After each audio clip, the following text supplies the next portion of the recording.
Hello viewers, welcome to my சமையல் show. இன்றைக்கி நம்ம பார்க்க போகிறது இனிப்பான மொறு கோதுமை பிஸ்கெட்.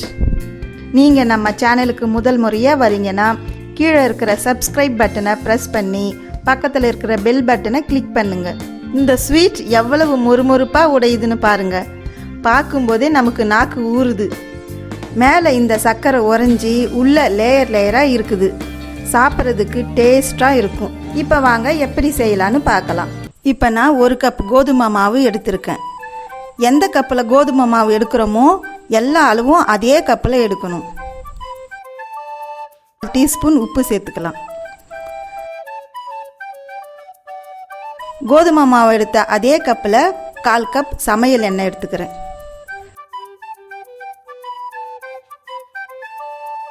இது எல்லாத்தையும் ஒன்றா கலந்து விட்டுக்கலாம். நம்ம சமையல் எண்ணெய் சேர்க்கறதுக்கு பதிலாக வீட்டில் இருக்கிற நெய் அல்லது வெண்ணெய் இதை 1/4 கப்பு சேர்த்துக்கலாம். மாவு பிடிச்சா உதிராமல் இருக்கணும்.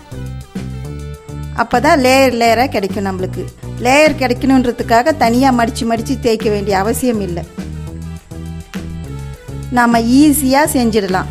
மேலே நல்லா மொரமொரப்பாகவும் உள்ள டேஸ்ட்டாகவும் சாப்பிட்றதுக்கு நல்லா இருக்கும். மாவு நல்லா இந்த அளவுக்கு பிசைஞ்சிடணும். நல்லா சாஃப்டாக இருக்கணும். சப்பாத்தி தீத்துற மாதிரியே தீத்தலாம். சப்பாத்தி மாதிரி ரொம்ப மெலிசாக தீத்தக்கூடாது. நல்லா 1/4 இன்ச்சு தடிமனுக்கு இதை தீத்திக்கலாம். அப்போ தான் இது எண்ணெயில் பொரித்து வரும்பொழுது நல்லா பிஸ்கெட் மாதிரி கிடைக்கும். இதை வீட்டில் இருக்கிற சின்ன குழந்தைங்களுக்கு கூட கொடுக்கலாம். இந்த மாதிரி செஞ்சுட்டு அந்த சர்க்கரை பாகில் பெரட்டி எடுக்கிறதுக்கு முன்னாடியே குழந்தைங்களுக்கு அப்படியே கொடுக்கலாம் சாப்பிட்றதுக்கு. அவங்க கடித்து சாப்பிடும்போது நல்லா டேஸ்ட்டாக இருக்கும். ஏன்னா இதில் கோதுமை மாவும் எண்ணெயும் மட்டும்தான் சேர்த்துருக்குறோம். இந்த மாதிரி 1/4 இன்ச்சு தடிமனுக்கு தீத்தி எடுத்துக்கலாம்.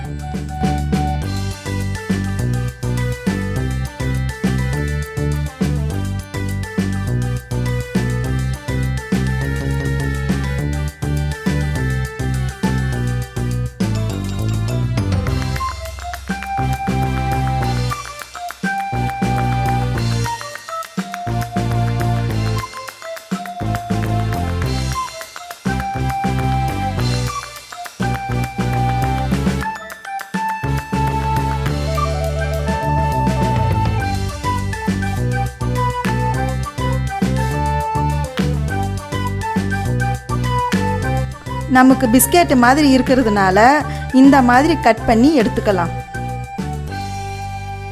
இதை எண்ணெயில் பொரிக்கும்போது நல்லா மொறுமொறுப்பாக ஆகும்.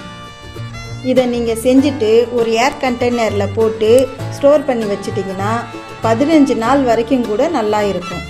மொறுமொறுப்பை குறையாமல் டேஸ்ட்டாக நல்லா இருக்கும்.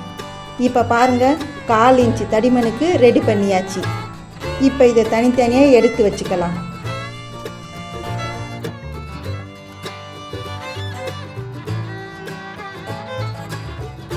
அடுப்பை மீடியம் ஃப்ளேமுக்கும் கீழே வச்சுக்கலாம். ஏன்னா இதை மொத்தமாக போட்டிருக்கோம்.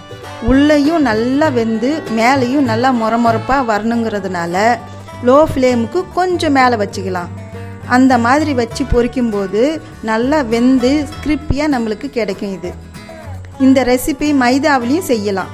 கோதுமை மாவில் செய்ய விருப்பம் இல்லைன்னா மைதாவிலையும் இதை செஞ்சுக்கலாம். மிதமான தீயில் வேகணும். நல்லா திருப்பி விட்டு 2 பக்கமும் நல்லா பொன்னிறம் வர வரைக்கும் வேக வச்சுக்கலாம். நல்லா கோல்டன் கலர் வரும்போது எண்ணெயை வடிகட்டி எடுத்துக்கிட்டோன்னா அந்த மொரமொரப்பு குறையாமல் இருக்கும். எண்ணெயோட சலசலப்பு அடங்கிடுச்சு. நல்லா பொன்னிறமாக மாறிடுச்சு. இப்போ இதை எடுத்துடலாம். இதை சாப்பிட்றதுக்கு பிஸ்கெட் மாதிரி இருக்கும். நல்ல டேஸ்டாகவும் மொறுமொறுன்னு இருக்கும். சர்க்கரை கோட்டிங்காக சர்க்கரை பாகு ரெடி பண்ணிக்கலாங்க. 1 கப் கோதுமை மாவுக்கு 1 கப் சர்க்கரை எடுத்திருக்கேன். அதுவும் கூட 1/4 டம்ளர் தண்ணி சேர்த்துக்கலாம்.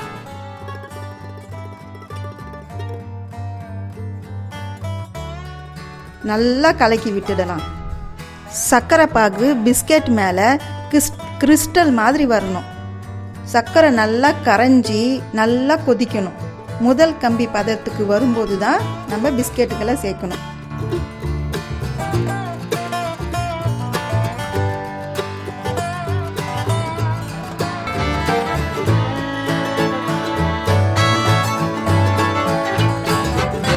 இப்போ பாருங்கள், முதல் கம்பி பதத்துக்கு வந்த மாதிரி இருக்குது. இப்போ நாம் ரெடி பண்ணி வச்சுருக்கிற பிஸ்கெட்டுக்களை இதில் சேர்த்து நல்லா கலக்கி விடுங்க.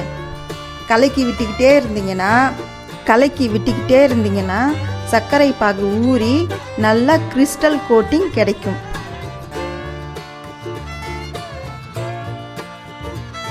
மேலே நல்லா கோட்டிங் கிடைச்சிருச்சு பாருங்கள்.